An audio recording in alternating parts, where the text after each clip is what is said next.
What does it mean to have a clean bedroom? Do you have a specific checklist that says, if these 5 things are done, my room is clean? No matter how clean we make it, isn't there always something more that we could do to make it even cleaner, even better? Let's talk about how to handle that today.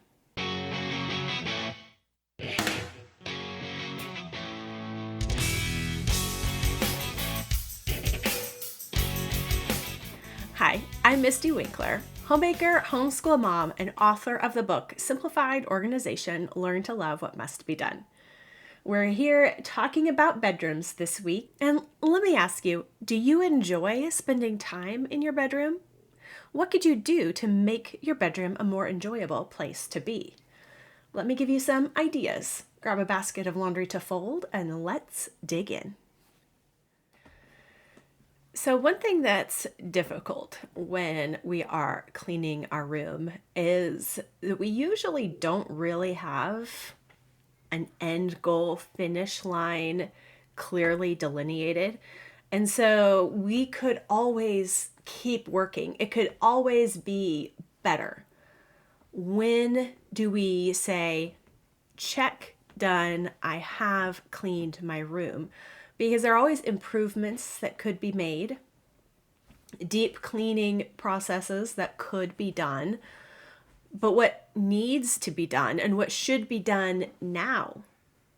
What am I actually responsible for doing today? We have to decide these questions for ourselves. No one else can actually tell us exactly what to do, such that we know we have done exactly what we should be doing. We are not only the doers of checklists as homemakers, we're the makers of the checklists that we make. And so most of us fall into one of two ditches, a ditch on either side of the road. Either we make a checklist for ourselves that is a bare minimum and really tends toward the slacker side of things. What's the least possible amount of work I could do and still keep to where I feel fine about myself? Or the other end of things, which is making a completely unreasonable checklist of every possible, every feasible thing that could possibly be done, and then constantly thinking that because you have listed every possible thing that could be done, you therefore should be doing all those things. So we have expecting too much and also expecting too little as the two ditches that we can fall into as homemakers. And often we careen back and forth between the two. We very rarely find that middle ground. And we often think that the middle ground comes when we find someone who will tell us what to do. If we remove ourselves from that place of responsibility in making the checklist in the first place. If another woman has made the checklist, now I know what I should do, even if that woman has no idea anything about your life or your home. Getting someone else to make the checklist is not the answer. The answer is honestly assessing which ditch you are most likely to fall into or which one you're currently in and moving out of it gradually, not in an extreme way, because when we get out of a ditch by going whole hog the opposite direction, that's when we just land in the opposite ditch and never find the straight path forward.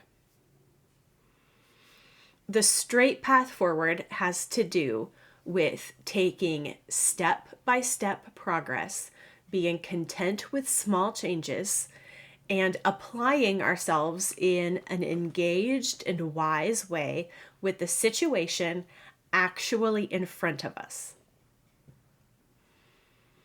The process of taking one step at a time while assessing our current actual needs and circumstances is called iteration. It's making small tweaks that help you stay going the right direction without trying to figure out exactly how you're going to get to the far end finish line goal. And iteration works so well in homemaking because there really is no finish line end point goal except the end of life. And we're not really hoping to bring that on sooner. So instead, we gradually make progress and we're content with our small step forward momentum.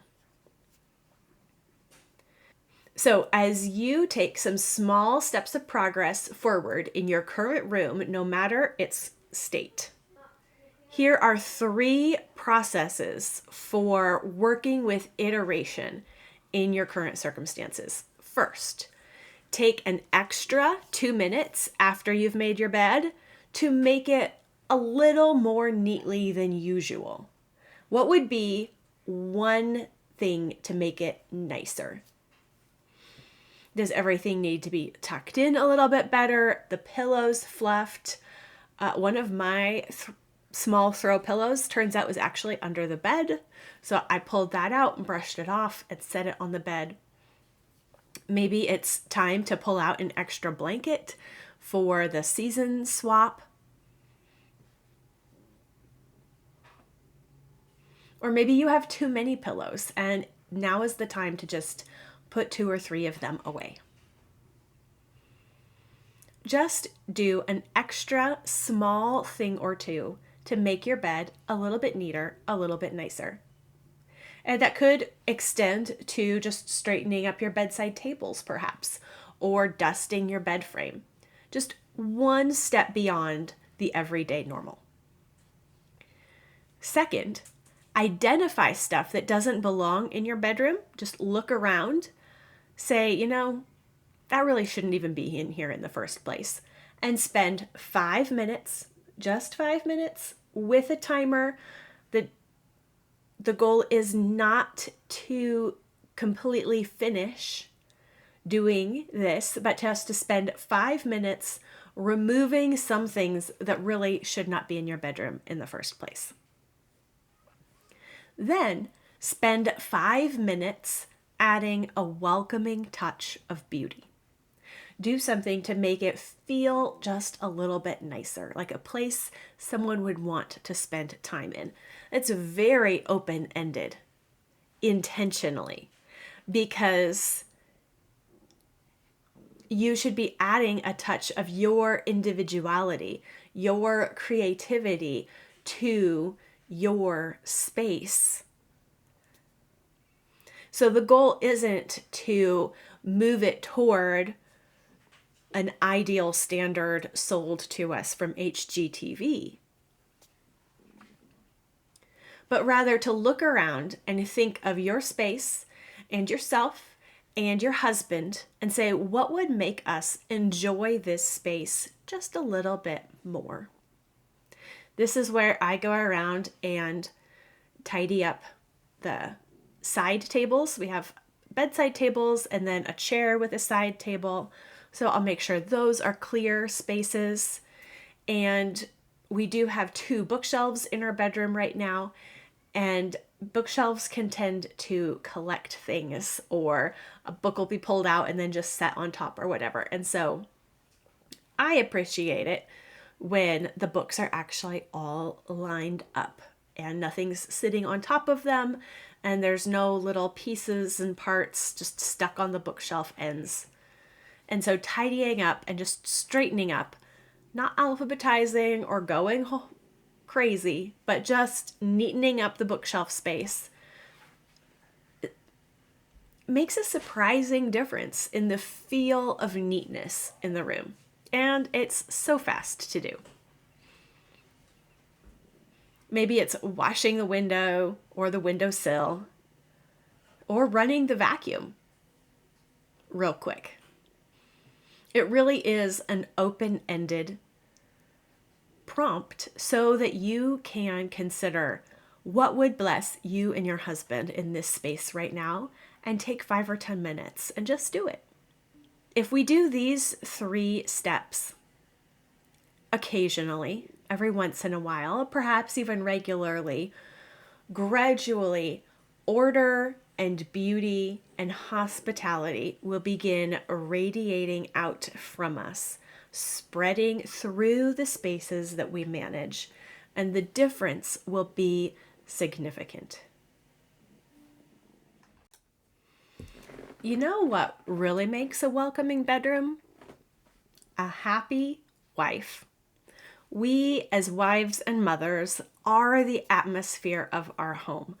And so if we are radiating joy, then our home is a joyful home.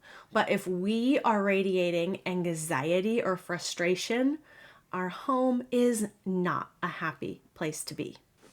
So it behooves us as mothers and wives to get our attitudes and our hearts under control, under self-control, and learn how to choose joy for the sake not only of ourselves, but also for our family and our homemaking. Joy is a fruit of the Spirit. It's something that we are supposed to cultivate, want, and expect. So the first week in November, I am running a 3-day masterclass called Joy Reset. The Joy Reset Masterclass will help you work through what you think, say, and do to bring it out of frustration or disappointment or despair and into the joy of the Lord, moving forward in His strength. You can find details about this workshop in the description of this episode or go to simplyconvivial.com/joy-reset. That's simplyconvivial.com/joy-reset. I'd love to see you there during these live Zoom session masterclasses. And of course, replays will be included when you register. I want to help you to repent, rejoice, repeat.